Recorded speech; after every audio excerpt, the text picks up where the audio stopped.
Hello students, in this video we will continue further with kinematics. So this is the lecture 5. So in this video what we are going to study is we are going to study the relationship we are going to study various relationships between displacement and time, instantaneous velocity and time, instantaneous acceleration and time. See आप देख रहे हो मैं word use कर रहा हूँ that is instantaneous. Okay. सो अब तक हम लोगों ने जिन जिन चीजों के बारे में पढ़ा हुआ है those were mostly your average velocity and average acceleration. Instantaneous velocity and instantaneous acceleration का फॉर्मूला क्या होता है ये मैंने आपको दे दिया था. ओके बट उस पर हम लोगों ने कोई क्वेश्चंस नहीं किए थे. उस चीज को बहुत ही ज्यादा अच्छे से हम लोगों ने थियोरेटिकली समझा था बस, बट उसको अप्लाई कैसे करना है वो अब तक हम लोगों ने नहीं देखा था. ओके सो बस कुछ चीजें मैं रिवाइज कर देता हूं. जैसे हमें पता है कि इंस्टेंटेनियस वेलोसिटी क्या होती है. So when I say instantaneous velocity, so it is basically velocity at a particular instant. किसी भी particular instant पे velocity जो होती है उसको कहा जाता है instantaneous velocity. And how do you find out instantaneous velocity? It is d by dt of displacement or position of the particle. अगर जो आपको इसको वेक्टर टर्म्स में लिखना है तो आप इसको ऐसे लिख सकते हो d by dt of your position vector or d by dt of displacement vector. Okay. Now उसी तरह से when we talk of acceleration, acceleration भी दो टाइप का होता है. One is your instantaneous acceleration, दूसरा जो होता है that is average acceleration. हमने average acceleration पढ़ा है. Average acceleration क्या होता है? It is final velocity minus initial velocity upon time. But when we talk of instantaneous acceleration किसी भी एक पर्टिकुलर मोमेंट या किसी भी एक पर्टिकुलर इंस्टेंट पे एक्सेलरेशन कितना होता है उसको कहा जाता है instantaneous acceleration. And how do you find out instantaneous acceleration? So instantaneous acceleration, okay, acceleration is rate of change of velocity. So it is written as dv by dt. So in terms of vector, you will write this as d by dt of velocity. ठीक है. Now acceleration को ना लिखने का और एक तरीका होता है. There is one more way of writing acceleration. See acceleration जो होता है, I know it is dv by dt. So I can write this as, okay, I can write this as, I can multiply this by dx and divide this by dx. Okay. Now यहाँ पे अगर जो आप देखोगे तो ये dx by dt आ रहा है ना. This is nothing but dx by dt. And dx by dt या ds by dt is nothing but your velocity. So I can write acceleration as v dv by dx. Okay. So depending upon the question आप acceleration के लिए ये use करोगे या ये use करोगे वो क्वेश्चन पे ही डिपेंड करेगा. ओके. अगर जो आपको वेलोसिटी एंड टाइम के बारे में कुछ पूछा गया तो आप एक्सेलरेशन को dv by dt लिखोगे. बट अगर जो एक्सेलरेशन, वेलोसिटी एंड डिस्प्लेसमेंट में अगर जो आपको कुछ चाहिए तो आप इसको लिखोगे a into dv by dx या dv by ds. आप वो भी लिख सकते हो. x एंड s मैं इंटरचेंजेबली यूज करूंगा. Okay. Similarly velocity is equal to ds by dt. So इन तीनों इक्वेशंस को कहा जाता है your differentiation equations. So these are all your differentiation equations. Okay. Please remember them क्योंकि हम लोग इनको यूज करेंगे. उसी तरह से जैसे डिफरेंशिएशन इक्वेशंस होता है वैसे ही इंटीग्रेशन इक्वेशंस होता है. अब इंटीग्रेशन इक्वेशंस क्या होता है? आप इसी इक्वेशन को यूज करो. So if we talk of integration equations,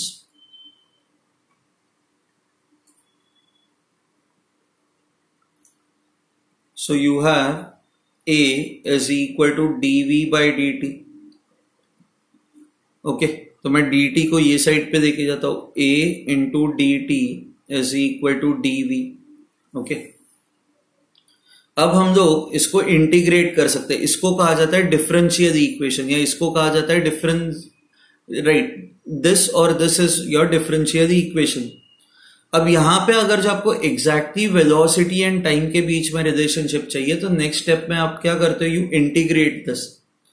तो a into D T is equal to integral of dv। अब let's say at time t1 speed was u, at time t2 speed was v। तो आप integrate करने के बाद आप ये limits put करते हो। So I can write this as t1 t2। हमें एक्सेलरेशन नहीं पता, एक्सेलरेशन कांस्टेंट भी हो सकता है, एक्सेलरेशन वेरिएबल भी हो सकता है। अच्छा, राइट हैंड साइड पे integral of 1 will be equal to v and limits vary from u to v. So I can write this as integral of a dt. Time varies from t1 to t2. This is equal to v के जगह पे आप v put करोगे, फिर v के जगह पे आप u पुट करोगे। Okay. So I hope this is clear to you. Okay. You can just remember this. ये अगर जो आपको याद है तो फिर नेक्स्ट स्टेप में बस आपको इंटीग्रेट करना होता है। Okay, don't have to remember this as such, इसको याद लर्न करने की जरूरत नहीं है। ओके, सिमिलरली हमें पता है कि velocity can be written as ds by dt और dx by dt। Okay, where x is basically the position of the particle. So आप dt को ये साइड पे लेके जाओ, so this becomes equal to dx। अब नेक्स्ट स्टेप में हमें क्या करना है, हमें अब टाइम और पोजीशन के बीच में रिलेशनशिप चाहिए। तो आप जब इंटीग्रेट करोगे तो v into D t d x at time t equal to t1, let's say position was x1, at time t equal to t2, let's say position is x2। So in this case वापस integral of 1 will be x and आप limit put करोगे तो जैसे आपको v minus you आ रहा था, आपका जो राइट हैंड साइड होगा that will B x2 minus x1। This is v dt t1 to t2। Okay, so v dt t1 to t2, this is your final position, this is your initial position। so final position minus initial position, यही होता है आपका displacement। so this is how you find out the displacement, it is integral of v with respect to time। Okay, similarly कई बार ये equation होगा, इस equation को हम लोग कैसे यूज करेंगे। सो हमें ये पता है कि acceleration can be written as v into dv by dx। ये dx को ये साइड पे देखे जाते हैं, a into dx is equal to v into dv। अब इसको हमें इंटीग्रेट करना होगा। Okay, let's say at position x1 velocity was u, at your final position x2 let's say velocity is v। आपका लेफ्ट हैंड साइड जो होगा it will be a acceleration into dx। Okay, this is equal to v dv। See ये acceleration and x are different variables, तो आपको जब तक acceleration exactly नहीं पता आप इसको सॉल्व नहीं कर सकते। बट v एंड ये dv, यहाँ पे भी v और यहाँ पे भी v है, ये सेम वेरिएबल्स है ना। इंटीग्रल ऑफ x dx क्या होता है, it is x square by 2। तो यहाँ पे this will become equal to v square by 2 and v varies from u to v। so this becomes equal to integral of a dx, x varies from x1 to x2, this is v square minus u square by 2।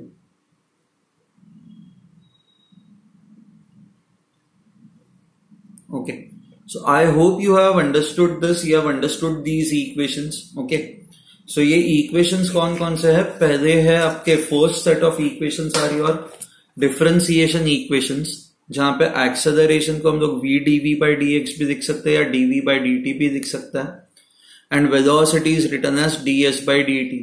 अब अगर जो आपको कोई पूछता है कि dA by dt कुछ होता है क्या, that is rate of change of acceleration, तो उसका कोई मीनिंग नहीं होता। Rate of change of acceleration has no meaning. Okay okay, rate of change of acceleration ना बस आपको ये बताता है कि झटके कितने लगते हैं, मतलब जितना फटाफट ऐसे एक्सेलरेशन चेंज करते जाओगे ना उतने आपको झटके ज्यादा लगेंगे। आप खुद ही इमेजिन करो, आप कार में जा रहे हो, आप सडनली एक्सेलरेटर दबा रहे हो, सडनली छोड़ रहे हो, सडनली दबा रहे हो, तो झटके लगेंगे ना। तो dA by dt जो होता है ना, it tells you something about the jerk experienced. Okay, jerk मतलब झटके. सो जितना da/dt ज्यादा होगा उतने झटके ज्यादा होंगे. Okay, so da/dt, so rate of change of acceleration with respect to time, it measures jerk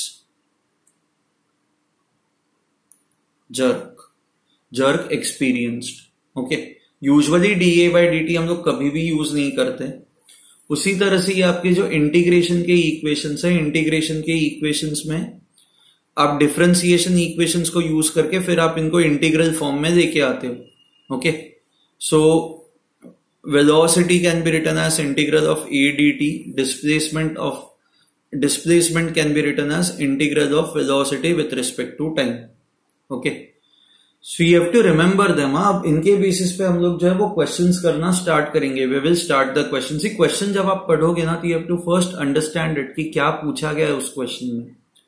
And once you have understood it, then you have to decide कि आप exactly कौन सा फॉर्मूला यूज करोगे. Okay, अब before you proceed ahead ये सारे formulas अच्छे से लिख दो, एक पेज पे लिख दो, सो दैट हम लोग इन फॉर्मूलेस को रेफर कर पाए. ओके ओके, हम लोग अब क्वेश्चन सॉल्विंग स्टार्ट करेंगे. ये आशीष अरोरा सर की बुक है. इस बुक में से हम लोग कुछ क्वेश्चंस जो है वो सॉल्व करेंगे इस टॉपिक पे. सो पहला क्वेश्चन ये है, the displacement x of a particle moving in one dimension. One dimension मतलब it is only moving along x-axis. Okay, only along one direction. Under the action of a constant force is related to the time t by the equation time is equal to square root of x plus 3, where x is in meters and t is in seconds. Find the displacement of the particle when its velocity is 0. आपको displacement find out करना है, मतलब आपको x find out करना है when its velocity is equal to 0. So what is given to us is displacement and time इस तरह से एक दूसरे से रिलेटेड है. आपको क्या फाइंड आउट करना है? To find displacement when velocity is equal to 0. So आपको सबसे पहले तो वो फाइंड आउट करना है ना, वेलोसिटी 0 कब होगी ना. ये कैसे हम लोग फाइंड आउट करेंगे? सो सी, डिस्प्लेसमेंट और टाइम दिया हुआ है, आपको वेलोसिटी चाहिए. इंस्टेंटेनियस वेलोसिटी कैसे निकाली जाती है? If displacement is given to you, it is equal to dx/dt. Correct, this is how you will find out the velocity. Now dx/dt, so आपको x as a function of t चाहिए और आपके पास है ये, बस हमें थोड़ा सा इसको रीअरेंज करना पड़ेगा. यहाँ पे √x है ना, तो we will just have to rearrange this a bit. तो आप इसको रीअरेंज कैसे करोगे? t-3 is equal to √x. हमें x चाहिए तो आप दोनों साइड पे स्क्वायर्स कर दो. So t-3 square is equal to x. So आपकी जो वेलोसिटी होगी that will be equal to d/dt of x के जगह पे now I will write t-3 the whole square. See, you need to be good in differentiation and integration to solve this. अगर जो आप differentiation या integration के जो videos मैंने कहे हैं बेसिक मैथमेटिकल टूल्स में, जो वीडियो, अगर जो वीडियोस आपने नहीं देखे तो आपको आगे चीजें नहीं समझ में आएंगी. So now this will become equal to, ये डेरिवेटिव कैसे निकालोगे? पहले तो 2 बाहर निकलेगा into t-3 raise to 2 - 1 into d/dt of t-3. Right, ये चेन रूल लगेगा ना, क्योंकि ये सिंपल फंक्शन नहीं है, ये t-3 है यहाँ पे. So this becomes equal to t-3 into, इसको आप कैसे सॉल्व करोगे? dt/dt that is 1 minus d/dt of 3. 3 is a constant, so this is 0. पहले तो आप निकालोगे velocity as a function of time. So 2 into t-3. So you can see that जैसे जैसे आपका टाइम चेंज होता जाएगा आपकी वेलोसिटी चेंज होती जाएगी. ओके, अब आपको क्या फाइंड आउट करना है? आपको डिस्प्लेसमेंट फाइंड आउट करना है, मतलब आपको x फाइंड आउट करना है. x फाइंड आउट करने के लिए वैसे ही आपको ये इक्वेशन यूज करना पड़ेगा, बट आपको x कब फाइंड आउट करना है? You have to find out x when velocity is 0. तो पहले तो वो देखते हैं कि when will velocity be 0. So let at time t naught velocity be equal to 0, be 0. तो अगर जो मैं कहता हूं वेलोसिटी 0 है तो this will become 0 is equal to 2 t naught minus 3. Now therefore t naught minus 3 should be 0, so therefore t naught is equal to 3 seconds. So at 3 seconds velocity जो है that velocity is going to be 0. At t seconds velocity is going to be 0. तो at 3 seconds if I put the value over here, okay, इस equation में, so हमें क्योंकि x चाहिए ना, या मैं सीधा ये इक्वेशन यूज करता हूं. I know that x is equal to t minus 3 the whole square. Time हमें पता है 3 minus 3 the whole square. So आपकी x की जो वैल्यू है that will be equal to 0. x will be equal to 0. So when your velocity is 0 your displacement is also equal to 0. यहां पे जो है हमारा सम ये सॉल्व हो जाता है. ओके, अब इस क्वेश्चन को ना थोड़ा और एनालाइज करते हैं. Let's try to analyse this further. Okay, आपको कई बार पूछा जाएगा कि can we use kinematics equation over here. अब आप काइनेमेटिक्स इक्वेशन यूज कर पाओगे या नहीं कर पाओगे will depend upon whether your acceleration is constant और your acceleration is variable, right. Now we know that velocity is equal to 2 into t minus 3. तो पहले तो हम लोग एक्सेलरेशन निकालेंगे. एक्सेलरेशन जो होता है a, this is equal to derivative of velocity with respect to time, d by dt of v. So this is d by dt of v की वैल्यू ये है 2t minus 6. राइट, मैंने 2 को बस अंदर मल्टीप्लाई कर दिया. So this becomes equal to d by d t of 2t minus d by d t of 6.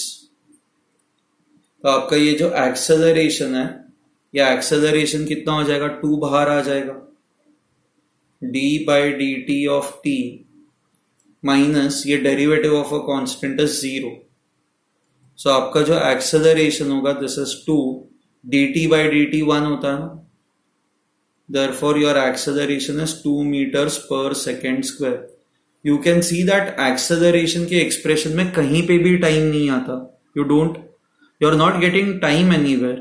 Okay, so I can say therefore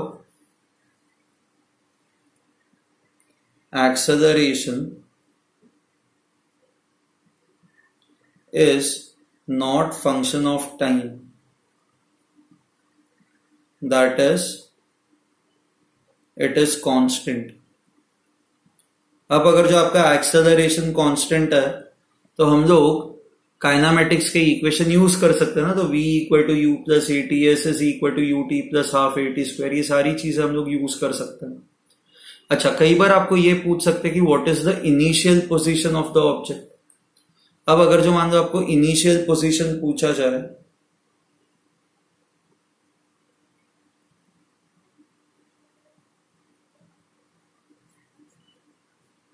okay, now what do you mean by initial position. So initial position of the object means position of the object at t equal to 0. तो हमें ये पता है कि x is equal to t minus 3 the whole square. अब t की value 0 put करोगे तो minus 3 square is 9. So therefore initially object was at x equal to 9 metres. इस पोजीशन पे ऑब्जेक्ट था. ठीक है, ओके. अब मान लो कि आपको ये पूछा जाए कि what is the initial velocity of the object. अगर जो आपको इनिशियल वेलोसिटी पूछी जाए तो आपको क्या फाइंड आउट करना है, you have to find out the velocity. आपको जो है आपको वेलोसिटी फाइंड आउट करनी है. You have to find out velocity at t equal to 0. So आपका जो वेलोसिटी का एक्सप्रेशन है वो वेलोसिटी का एक्सप्रेशन क्या है, 2 into t minus 3. So at t equal to 0, आपकी जो वेलोसिटी होगी that will be your initial velocity, this will be 2 0 minus 3, this is minus 6 meters per second. So it means initially जो आपका object था ना, ये आपकी लाइन है, ओके, जहां पे ऑब्जेक्ट मूव कर रहा है. So this is your x naught, that is 9 metres. यहां पे इनिशियली ऑब्जेक्ट था, ओके. ये ऑब्जेक्ट जो है -6 metres per second, which means minus मतलब ये डायरेक्शन में, उल्टे डायरेक्शन में, जहां पे x की वैल्यू कम हो रही है, ये इस डायरेक्शन में ये मूव कर रहा है with a velocity of 6 metres per second. अच्छा, this is your x equal to 0. So after 3 seconds ये ऑब्जेक्ट जो है वो यहां पे आ रहा है. Object is coming over here, okay. अच्छा, ऑब्जेक्ट का जो एक्सेलरेशन है that is 2 metres per second square. तो 2 पॉजिटिव है ना, तो ऑब्जेक्ट का जो एक्सेलरेशन है that is 2 metres per second square. ये डायरेक्शन में है, ओके. एंड यहां से यहां पे पहुंचने में time taken is equal to 3 seconds.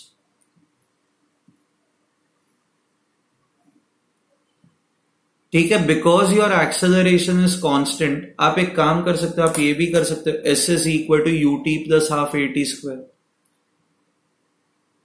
UT plus half a t square. तो u is -6 into time is 3 plus half into acceleration is 2 into time is 3 square. तो ये कट हो जाएगा, this will be equal to -9. आपका displacement जो है that is -9 मतलब आपका डिस्प्लेसमेंट ये लेफ्ट हैंड साइड की तरफ है. एंड कितना है, ये 9 मीटर्स है लेफ्ट हैंड साइड की तरफ. लेफ्ट हैंड साइड की तरफ अगर आप 9 मीटर्स जाओगे तो आप ओरिजिन पे ही पहुंच जाओगे ना. If you travel 9 meters in this direction you will reach origin. So you can see that you can also get the same answer by this formula. Okay, but this is a shorter वे कि directly हम लोगों ने ये चीजें कर दी है. But आपको इनमें से कुछ भी चीज ये पूछ सकता है. आई होप आपको पता है कि इसको आप एनालाइज कैसे करना है. I hope this is clear to you, okay.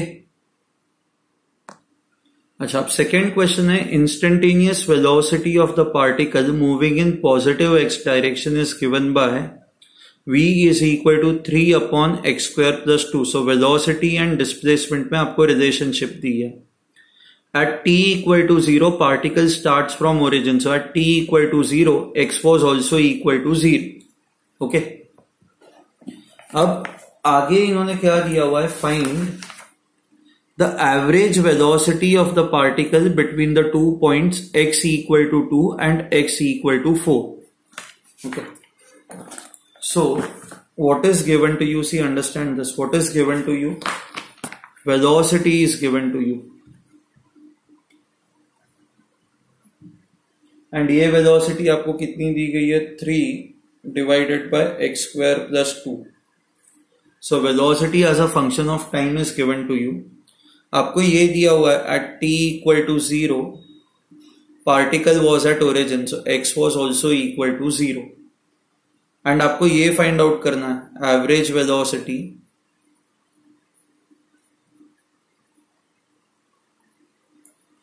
Between x equal to 2 and x equal to 4 meters. This is what you have to find out. See, average velocity को find out करने का तरीका क्या होता है, एक ही फॉर्मूला हम लोगों ने देखा हुआ. When we talk of average velocity is equal to displacement upon time, total displacement divided by total time. ठीक है. सो इस केस में आपका टोटल डिस्प्लेसमेंट जो है वो 2 मीटर से 4 मीटर्स, तो 4 - 2. अच्छा, बट आपको टाइम नहीं पता ना, so this is 2/t. Let's call this as equation 1. Okay, now आपको टाइम फाइंड आउट करना है. सो 2 मीटर से 4 मीटर्स पे जाने के लिए कितना टाइम लगेगा. अच्छा, अब आप लोग ही देखो यहां पे दिक्कत क्या है, यहां पे वेलोसिटी और x के बीच में रिलेशनशिप है. आपको v और x के बीच में नहीं चाहिए, आपको टाइम और x के बीच में चाहिए ना, ताकि आप एग्जैक्टली फाइंड आउट कर पाओ कि 2 से 4 मीटर्स पे जाने के लिए कितना टाइम लगेगा. तो how can you remove v and how can you bring x and t? आपको ये v को एलिमिनेट करना, तो आप v को एलिमिनेट कैसे करोगे? तो हमें पता है कि v instantaneous velocity can be written as dx by dt. See हम v को dx by dt इसलिए दिख रहा है क्योंकि हमें x और t में रिलेशनशिप चाहिए. So this is equal to 3 divided by x square plus 2. अब इसको क्रॉस मल्टीप्लाई करो. So x square plus 2 into dx is equal to 3 into dt. Okay, अब हमें ये फाइंड आउट करना है 2 मीटर से 4 मीटर्स पे जाने के लिए कितना टाइम लगेगा. ओके, सो आप इसको अब इंटीग्रेट करोगे, तो integral of x square plus 2 dx this is equal to 3 into dt. Let's say when x was 2 meters time was t1, when x is 4 meters time is t2.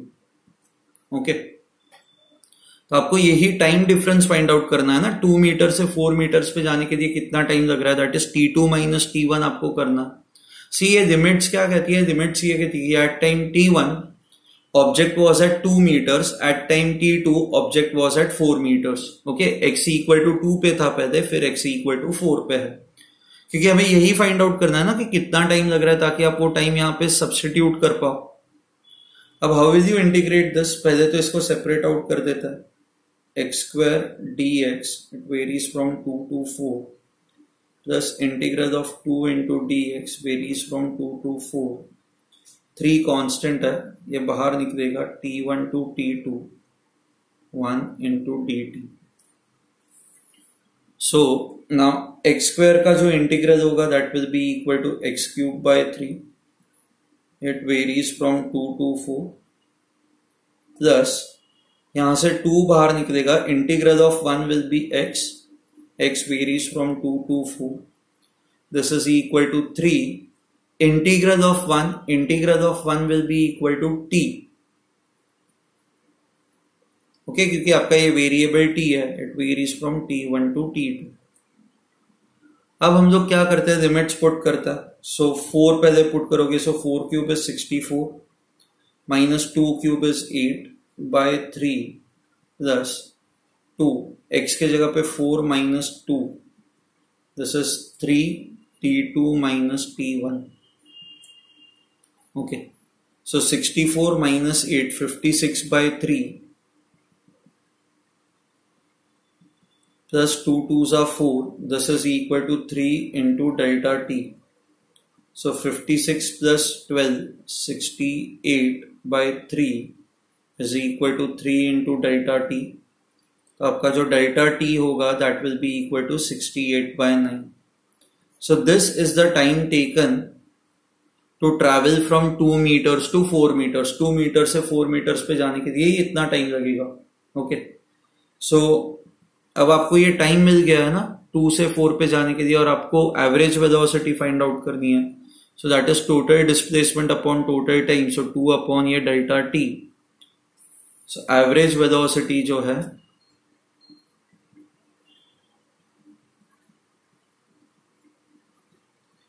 2 divided by delta t, that is 68 by 9. So this will be equal to 18 by 68, that is 9 by 34 meters per second. Okay, अब आपको ये पूछ सकता है कि does particle reverse its motion? So reverse its motion का meaning क्या होता है? मान लो कि वो अगर जो एक डायरेक्शन में मूव कर रहा है, तो क्या कभी वो दूसरे डायरेक्शन में मूव कर सकता है? क्या करेगा क्या? तो if you look at your velocity, इन्होंने क्वेश्चन में दी हुई है this is 3 upon x square plus 2. If you look at your velocity, 3 is a positive number ना, 2 is a positive number, and x squares are always positive numbers. तो ये सारे numbers positive है, तो velocity is always positive. is always positive. Now positive मतलब object will continue to go in this direction. सी अगर जो कभी ऐसा होता कि वेलोसिटी, क्योंकि हमें पता है कि जब कभी ऑब्जेक्ट रिवर्स करता है, मान लो किसी भी पॉइंट पे रिवर्स करता है, तो उसकी वेलोसिटी पहले उस पॉइंट पे 0 होनी चाहिए ना। बट यहां पे तो हमें पता है कि velocity is always going to be positive, ये कभी भी 0 नहीं होगी। तो that is why in this case, that is why velocity since always going to be positive, object will continue to move in one direction, वो कभी पीछे आएगा ही नहीं, क्योंकि पीछे आने के लिए पहले तो velocity कहीं ना कहीं पे 0 होनी चाहिए, और यहां पे ये पॉसिबल ही नहीं है। velocity is always going to be positive, ठीक है। अब आपको ये पूछ सकते हैं कि what about acceleration, acceleration क्या डायरेक्शन क्या होगा। सी हमें पता है कि वेलोसिटी जो है ये object will continue to move in this direction. हाँ, जैसे जैसे वो आगे जाएगा, मान लो ये x इक्वल टू 0 है, तो जैसे जैसे ये ऑब्जेक्ट आगे जाएगा, व्हाट विल हैपन इज, ये जो आपका x है, ये x हमें पता है ना ऑब्जेक्ट आगे की ही डायरेक्शन में जा रहा है, तो आपका जो x है दैट विल कंटिन्यूअसली इंक्रीज। अब आपका अगर जो डिनोमिनेटर इंक्रीज हो रहा है तो आपकी velocity will continuously decrease. So I can also see this कि जैसे जैसे ये ऑब्जेक्ट आगे जा रहा है, velocity is also continuously decreasing,